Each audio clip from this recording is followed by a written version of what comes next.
Now we're going to go straight over to a former army officer who I think may have something to say about this. A warm welcome to Major General Chip Chapman. Good afternoon, Chip. Good afternoon, Kevin.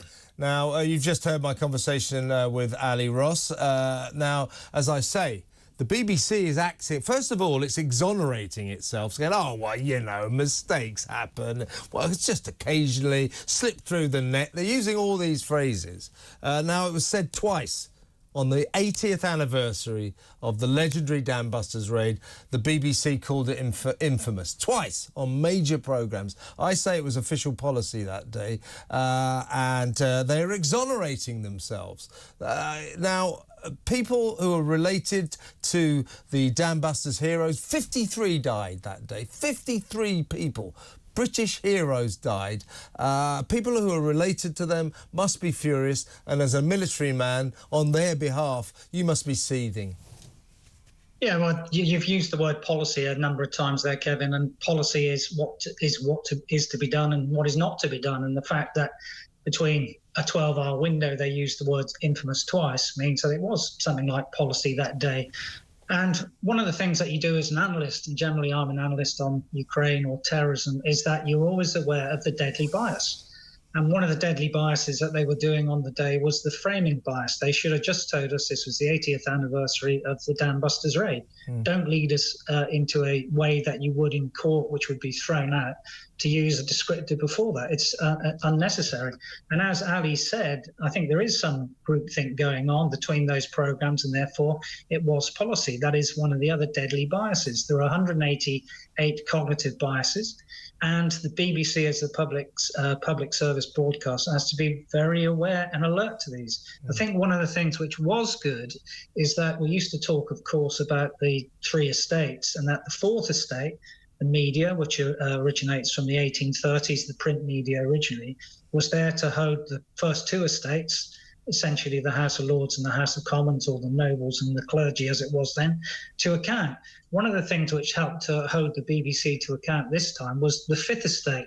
That is now how social media works. Yeah. And a lot of the way that the apology has come out actually references some of the tweets of people being furious about this. So that is one of the good, powerful things about social media. There are a lot of negatives about it too. But of course, this is absolutely wrong, and they need to be aware of how this sort of works. So it's nothing that they shouldn't have done it. And the Dambusters is really that sort of place where you have the intersection of bravery meets technology meets sacrifice. And 617 Squadron, the squadron which flew on that famous night of 16th, 17th of May 1943, is of course still in the RAF's order of battle. It now flies the F-35 Bravo from RAF Marham, and there's a reason for that. We commemorate this superb act where, as I say, that intersection of technology and sacrifice and true British grit all came together on that night. Last point, Chip. You know, I don't pretend to be an important historian. I happen to have a degree in history, but, you know, I ain't that brilliant on the matters of history. And I don't know that much about the Second World War, except for I kind of formed this idea, and correct me if I'm wrong, Hitler, you know, the mass murderer, the architect of the Holocaust, the Nazis, the killer of children, of mothers, of Jewish people. They were the kind of... am I right? They were the bad guys and we were the good guys? Why have the BBC decided the opposite?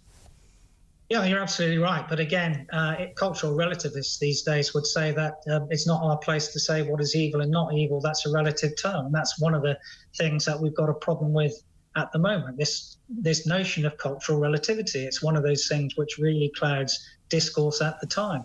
He was one of the most evil mass murderers of the 20th century. We're almost getting to the point in history where some people are trying to rehabilitate him. That is insane, and we've got to absolutely keep that in our minds as we go forward for the future when there are Holocaust deniers and people like that out there.